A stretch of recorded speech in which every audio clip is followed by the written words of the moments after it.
subscribe, ሰማይና please. ምድርን በቃሉ የፈጠረ በጨካኞች ዱላ እየተወገረ መንገስ የሚገባት እየተሰደደች አሳሯን ስትበላ ጌታን በወለደች ፍርድን የፈጠረ በፍርድ ሲቀጣ ሳቅን የፈጠረ ፈገግታ እንኳን ሲያጣ የማይሆነው ሆኖ ውስጤን ሲያዋክበው ትንሹ አይምሮዬን ጥያቄ ከበበው። ጥያቄ 1 ቤተ መንግስት የሚያንስበት የሱ ሆኖ ምድር ጫካው በግርግም ውስጥ የሚወለድ ክርስቶስን ግን ምን ነካው? ወንድ ሳታውቅ የጸነሰች ያልታረሰች ተደላድላ አምላክ ወልዳ የምትሰደድ ድንግል ማርያም ምን በድላ? ጥያቄ 2 አምላክ ሆኖ ለሰው ሰው ሆኖ ለዓለም መዳን የተረፈ ያውም በእናቱ ፊት ለምን ተገረፈ?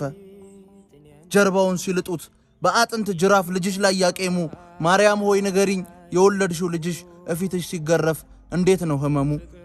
ጥያቄ 3 እንኳንና ለሰው ዓለም ለከበደው ነገሮች ያቃተ ከወንበዴ መሃል ምን ፈልጎ ሞተ ለሚል ጥያቄ በዓለም አደባባይ የመሰቀል ምሱ አንጀት ይበጥሳል እንዴት ተሰቃየው ለኔ ሲሆን መልሱ።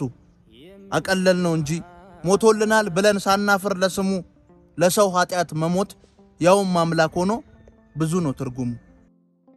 በዚህ በጾም ወቅት ስለኛ የሚጾሙ ስለኛ የሚጸልዩ ስለኛ የሚቆሙ የሙታን ሳማር ቅዱስ ሚካኤል ገዳም አባቶች በበዓት ችግር እየተሰቃዩ ስለሆነ እንድረስላቸው።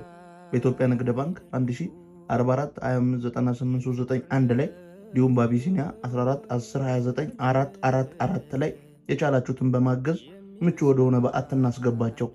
እናመሰግናለን።